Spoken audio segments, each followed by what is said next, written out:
Hello everyone, कैसे हैं? उम्मीद करता हूँ आप सब अच्छे होंगे।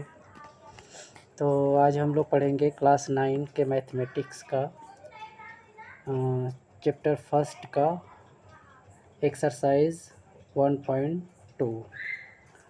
उससे पहले हम उससे रिलेटेड कुछ डिफिनीशंस हैं जिसे हम लोग थोड़ा देख लेंगे, और इसके बारे में पिछले क्लास में भी हमने PDF में ऐड किया था, लेकिन इसमें कुछ करेक्शन किया हूँ जिसे आप लोग देखेंगे और इसे याद कर लें पूरी अच्छी तरह से।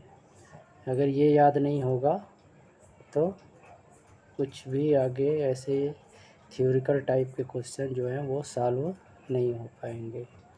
तो इसके लिए आपको ये याद करना ही पड़ेगा।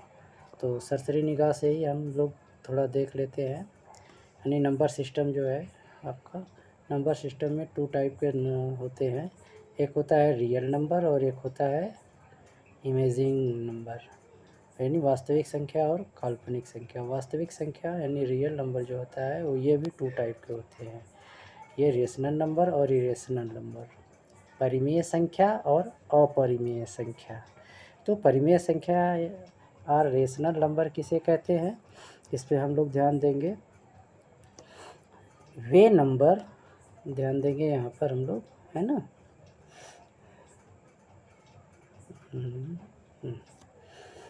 वे नंबर जिनको P/Q यानी P/Q, P/Q के फॉर्म में लिखा जा सकता है।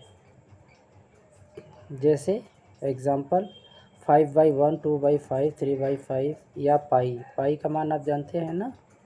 पाई का मान कितना होता है पता है?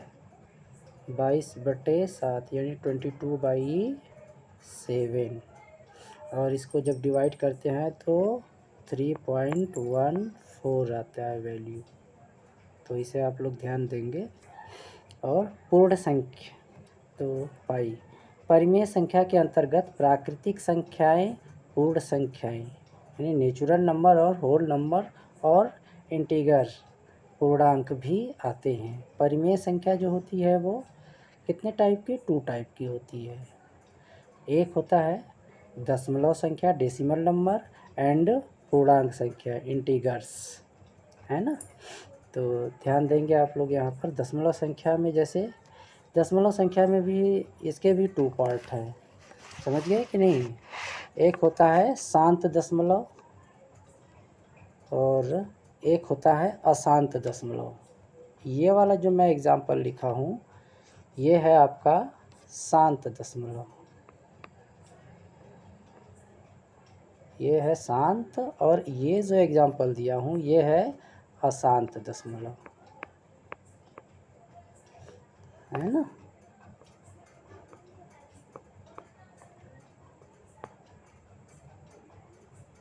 से आप लोग ध्यान देंगे। यानी शांत दशमलव जो होता है वो डिवाइड हो जाता है दशमलव में जाने के बाद कुछ देर के बाद, और अशांत दशमलव जो होता है वो कभी भी डिवाइड नहीं होता है।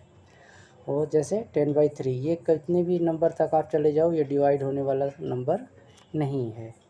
और उसके बाद पूर्णांक, इंटीगर्स, इसके बारे में आगे है तो देखेंगे। फिर अपरिमेय संख्या या इरेशनल नंबर किसे कहते हैं? वे संख्या, ध्यान देंगे यहाँ पर, वे संख्या जिनको P/Q के फॉर्म में नहीं लिख सकते हैं। समझ गए कि नहीं? P/Q के फॉर्म में नहीं लिख सकते हैं। जैसे क्या? √2। √2 का मान देख रहे हो आप, ये कटने वाला नहीं, इसकी जो वैल्यू है। तो इसी टाइप के है। आगे नेक्स्ट पेज पे हम लोग चलते हैं जो आपका है। और इसमें यहाँ पे जैसे √, यहाँ पे ध्यान दोगे आप लोग, √3 की वैल्यू जो उपर्युक्त के आगे नहीं पता कितना शून्य लगेगा। समझ गए कि नहीं? इनके आगे कितना शून्य लगेगा ये हमें पता नहीं है। इरेशनल नंबर में अंकों की पुनरावृत्ति नहीं होती है, यानी उसके बाद डिवाइड करेंगे तो अंकों की संख्या की पुनरावृत्ति नहीं होती। जैसे 10/3 होता है, तो इसका मान क्या आता है 3.3333 ऐसे आता है। लेकिन इसमें क्या होता है, इसमें इरेशनल नंबर में अंकों की पुनरावृत्ति नहीं होती है, जैसे 1.7232 इस टाइप के, यानी डिफरेंट नंबर आएंगे। अब उसके बाद हम लोग आगे नेक्स्ट पॉइंट पे देखते हैं नेचुरल नंबर, यानी प्राकृतिक संख्याएं, है ना। इसमें जैसे प्राकृतिक संख्या, देखो ध्यान देना यहाँ पे, नेचुरल नंबर और होल नंबर में जो डिफरेंट है उसे हमेशा आप लोग ध्यान में रखोगे। जैसे नेचुरल नंबर क्या है 1 2 3 4 5 6 7 8 9 यानी इन्फिनिटी तक, यह प्राकृतिक संख्याएं हैं। प्रत्येक प्राकृतिक संख्या यानी नेचुरल नंबर एक पूर्ण संख्या यानी होल नंबर होती है। समझ गए कि नहीं। यानी जो प्राकृतिक संख्या है वो होल नंबर तो यानी नेचुरल नंबर वो हो यानी पूर्ण संख्या तो बन सकती है, लेकिन किंतु यहाँ पे ध्यान दोगे प्रत्येक पूर्ण संख्या यानी होल नंबर जो है वह प्राकृतिक संख्या नहीं होती है। इसके बारे में पिछली क्लास में मैंने आप लोगों को बताया भी था। यह मतलब यहाँ पर क्या हो जाएगा, क्योंकि प्राकृतिक संख्या 1 से स्टार्ट होती है और होल नंबर जो पूर्ण संख्या है वो किससे स्टार्ट होती है, 0 से स्टार्ट होती है। तो यहाँ पे आप लोग ध्यान देंगे इस बात को, समझ गए। प्राकृतिक संख्याओं को एन से एन जो है नेचुरल नंबर किससे स्टार्ट होता है, एन से। नेचुरल यानी एन, उसका फर्स्ट लेटर एन ले लिया गया है, तो प्राकृतिक संख्या को एन से इंडिकेट करते हैं। पूर्णांक इंटीगर्स आ गया, वही अभी जो पीछे मैं बता रहा था।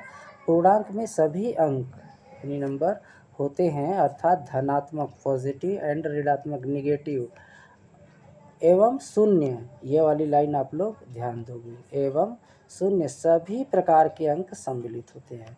एक तो क्या हो गया आपका धनात्मक भी हो गया, ऋणात्मक भी हो गया और शून्य भी हो गया। जैसे मैं शुरू में बताया भी था क्लास में कि क्या यहाँ से 0 से कोई संख्या स्टार्ट होती है, यानी उसके बाद 0 से संख्या स्टार्ट होती है, मतलब 1 2 3 4, और ये तो हो गया क्या, इधर का होता है लेफ्ट साइड और ये होता है राइट साइड, यानी बायां पक्ष दायां पक्ष। इसे हम कहते हैं LHS, यानी left hand side, and RHS right hand side. तो हम लेफ्ट हैंड तक की तरफ बढ़ेंगे तो क्या होगा, मान किस में आ जाएगा, ऋणात्मक यानी निगेटिव में आ जाएगा, और इधर जा रहे हैं तो ये किस में है, प्लस में, और इधर क्या है माइनस में। ध्यान दोगे यहाँ पर आप लोग, माइनस में ये होगा, ये -1, यहाँ पे -2 और -3 -4। तो जो पूर्णांक होते हैं इसमें सभी होते हैं, यानी 0, ये आपका 0 भी हो गया यहाँ पे, और ये पॉजिटिव धनात्मक मान जैसे 1 2 3 4, और ये माइनस ऋणात्मक में -1 2 3 4, ये इस टाइप के नोट। पूर्णांक को जेड से इंडिकेट करते हैं, जेड जर्मन, ये इसके बारे में मैंने पिछली क्लास में विस्तार पूर्वक किया ही हूँ, तो उसे आप लोग देख लेंगे पिछली क्लास के। और आगे बढ़ते हैं हम लोग, और पूर्ण संख्याएं यानी होल नंबर 0 1 2 0, देखो पूर्ण संख्याएं जो है वो किससे स्टार्ट हो रही है, 0 से, और नेचुरल नंबर किससे स्टार्ट था, 1 से, ये अनंत तक। होल नंबर में सिर्फ 0 अधिक संख्या जोड़ती है और सभी वही नेचुरल नंबर होते हैं। पूर्ण संख्या यानी होल नंबर सिर्फ धनात्मक होते हैं, कभी भी ऋणात्मक नहीं होते हैं। इस लाइन को आप लोग विशेष तौर से ध्यान दोगे, यानी होल नंबर क्या होता है, सिर्फ धनात्मक होता है। होल नंबर यानी पूर्ण संख्या क्या होती है, सिर्फ धनात्मक होते हैं। अब होल नंबर यानी 0 1 2 5 टू इन्फिनिटी होल नंबर होता है। ये इंग्लिश है आपका। और नेक्स्ट पेज पे हम लोग चलते हैं, और यहाँ पे पिछली पीडीएफ में हमने ये वाली लाइन नहीं जोड़ी थी, काल्पनिक संख्या, तो इसे ध्यान दोगे आप लोग। यानी काल्पनिक संख्या इमेजिनिंग नंबर किसी भी संख्या का वर्ग करने पर मान ऋणात्मक ही रहता है। जैसे √-1, √-2, √-3 का इसके हम वर्ग करेंगे और जब मान निकालेंगे तो ये देख रहे हो आप यहाँ पे, इसका मान यही आएगा, ऋणात्मक ही आएगा। यहाँ पे ये -1, -4, -9 आएगा। अब हम चलते हैं सीधे अपने एक्सरसाइज पे, है ना, ध्यान देंगे आप लोग। ये रहा एक्सरसाइज 1.2। पहला क्वेश्चन जो है कह रहा है नीचे दिए गए कथन सत्य है या असत्य है, कारण के साथ अपने उत्तर दीजिए। State whether the following statement are true और फॉल्स, जस्टिफाई योर आंसर। समझ गए कि नहीं? यानी प्रत्येक, पहला जो इसका क्वेश्चन है, प्रत्येक अपरिमेय संख्या वास्तविक संख्या होती है, इसे हमें जस्टिफाई करना है। समझ गए कि नहीं? तो every rational number is a real number, तो इसका उत्तर क्या होगा, ध्यान दोगे आप लोग। ये क्या है, ये सत्य है। ये क्या है, ये आपका सत्य है, क्योंकि वास्तविक संख्या परिमेय संख्या और अपरिमेय संख्या का संग्रह है। वास्तविक संख्या किससे बनती है, परिमेय और अपरिमेय दोनों से। दूसरा क्वेश्चन जो है कह रहा है संख्या रेखा का प्रत्येक बिंदु √m के रूप का होता है, जहां m एक प्राकृतिक संख्या है। ध्यान दोगे, m क्या है, एक प्राकृतिक संख्या है। यानी every point on the number line is of the form √m where m is a natural number. तो ये क्या है, ये असत्य है। ये क्या है, असत्य है ना, ध्यान दोगे आप लोग, ये असत्य है। क्यों? क्योंकि संख्या रेखा वास्तविक संख्या का समूह होता है, जिसमें परिमेय और अपरिमेय दोनों विद्यमान होते हैं। समझ गए कि नहीं? जिनमें परिमेय और अपरिमेय दोनों होते हैं। और नेक्स्ट क्वेश्चन जो है, थर्ड जो है, प्रत्येक वास्तविक संख्या एक अपरिमेय संख्या होती है। क्या कह रहा है, यानी प्रत्येक वास्तविक संख्या, यानी every real number is a irrational number. तो इसका क्या होगा, ये क्या है जो, ये भी असत्य है। क्यों? क्योंकि वास्तविक संख्या परिमेय और अपरिमेय का संग्रह है, ये पहले ही मैं बता दिया हूँ। अतः वास्तविक संख्या परिमेय और अपरिमेय कुछ भी हो सकती है। समझ गए कि नहीं? यानी वह परिमेय और अपरिमेय दोनों में से कुछ भी हो सकती है, किंतु प्रत्येक वास्तविक संख्या अपरिमेय संख्या नहीं हो सकती है। समझ गए कि नहीं? तो आगे बढ़ते हैं हम लोग।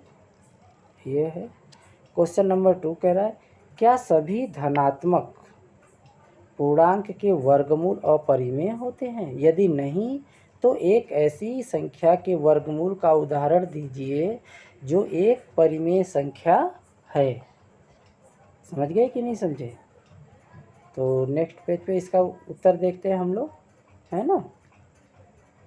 ये रहा आपका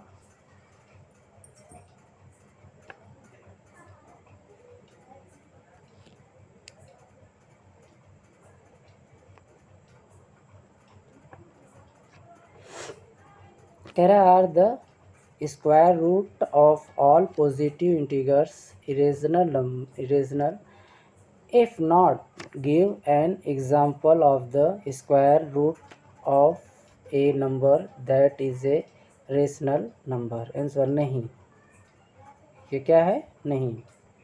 सभी धनात्मक के वर्गमूल अपरिमेय नहीं होते हैं। जैसे ये क्या है, √4 का वर्गमूल लोगे तो 2 आएगा, √9 का वर्गमूल लोगे तो 3 आएगा यदि संख्याएं जैसे 4 माने जाते हैं।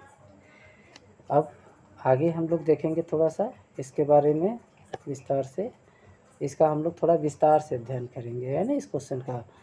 फिर यहाँ 2 और 3 परिमेय संख्याएं हैं। इस प्रकार सभी धनात्मक पूर्णांकों के वर्गमूल अपरिमेय नहीं होते हैं। जाहिर सी बात है, अपरिमेय नहीं होगा। संख्या रेखा पर प्रदर्शित किया जा सकता है। समझ गए कि नहीं? तो इसका हमने यहाँ पे सॉल्यूशन भी डाला है। जैसे माना कि 9 कोई धनात्मक पूर्णांक है तो इसका वर्गमूल 3 होगा, जो एक परिमेय संख्या है, क्योंकि उसे 3/1 = p/q के रूप में लिख सकते हैं 9 को। समझ गए कि नहीं? तो ध्यान दोगे इसे आप लोग। फिर नेक्स्ट क्वेश्चन पे हम लोग चलते हैं। ये रहा आपका नेक्स्ट क्वेश्चन। क्वेश्चन ये कह रहा है, दिखाइए कि संख्या रेखा पर √5 को किस प्रकार निरूपित किया जा सकता है। So how √5 can be the represented on the number line. समझ गए कि नहीं? अब हम यहाँ पे देखेंगे, कोई भी नंबर जो है वो 0 से स्टार्ट होता है, ये हमें पता ही है। तो ये रहा आपका 0, ये यहाँ आपका ये है 0 नंबर, ये ध्यान दोगे आप लोग, ये 0 नंबर है, ये वाला 0 नंबर है। तो हम 0 से हम ये लाइन ये ले लिया मैंने, हमने जैसे 2, ये 0 से लेकर के 2 तक हमने ले लिया, यानी यहाँ तक 2 मान हो गया। और ये ऊपर हमने गए, ये जो है ये लाइन जो है ये 1। अब हम इसे सॉल्व कर लेंगे तो इसका मान हम आसानी से ज्ञात कर सकते हैं। तो ये जो है, ये जब हम इसे सॉल्व करेंगे कि नहीं, तो ये √5 आएगा। समझ गए कि नहीं? ये √5 आएगा, ये वाला मान, ये यानी इतना जो दूरी है, ये दूरी जो है ये C तक, A से C तक की दूरी जो है ये। तो इसमें हम लगाएंगे पाइथागोरस का प्रमेय। समझ गए? इसमें कौन सा लगाएंगे? पाइथागोरस का प्रमेय लगाएंगे। ध्यान देंगे यहाँ पे, ये रहा।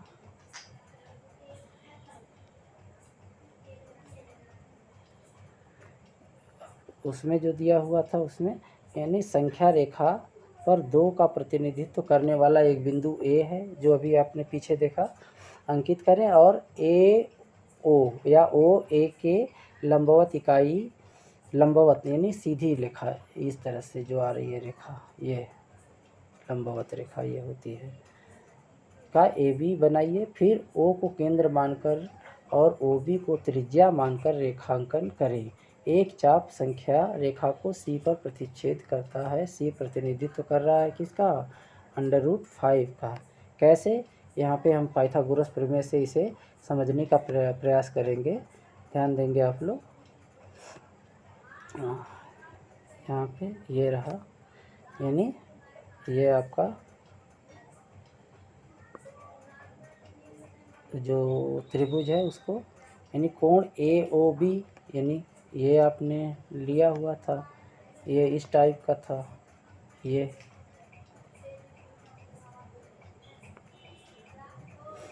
तो A हो गया, ये हो गया O, और ये हो गया B, ये A हो गया। तो कह रहा है कोण AOB, AOB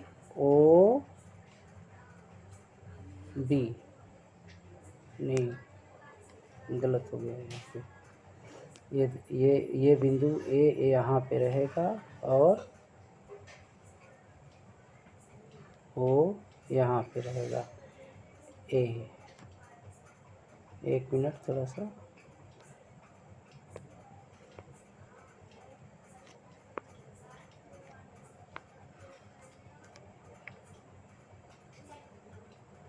ध्यान दोगे।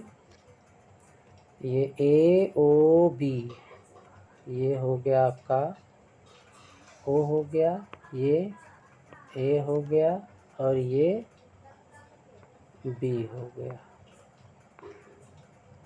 है ना।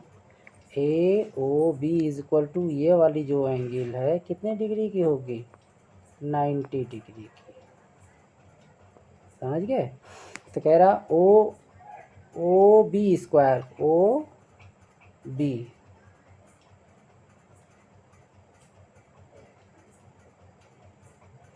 यहाँ पे थोड़ा सा ये मिस्टेक हो गया फिगर बनाने में, थोड़ा ध्यान दोगे आप लोग।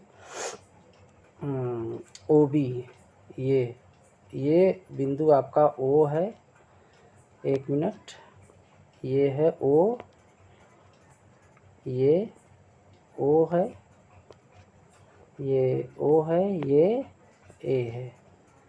तो यहाँ पे होगा क्या आपका ओ ए बी, ये वाला यहाँ पे ये ओ हो जाएगा, ये ए हो जाएगा, ये एंगल यहाँ पे, यहीं पे थोड़ा सा मिस्टेक हो गया था। तो ओ ए बी अब यहाँ पे सही हो गया।